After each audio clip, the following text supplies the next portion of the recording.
চলে গেছিল, নবীজি বসতে পারে না। আর ওই এমন একটা পানি কোরআন যখন অবতীর্ণ হতো, নবী করিম সাল্লাল্লাহু আলাইহি ওয়াসাল্লামের পুরো শরীর ফেটে যেত, নবীজি চেহারাটা লাল হয়ে যেত।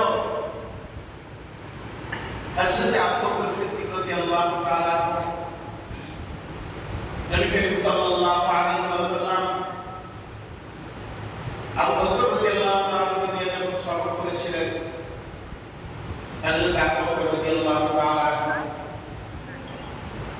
আনহু রানের উপর মাথা দিয়ে নবী করিম সাল্লাল্লাহু আলাইহি ওয়াসাল্লাম ঘুমিয়েছেন।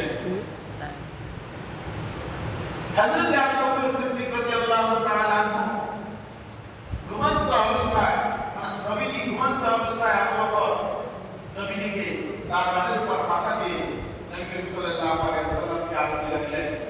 ইতিমধ্যে হযরত জিবরাইল আলাইহিস সালাম জিবরাইল যখন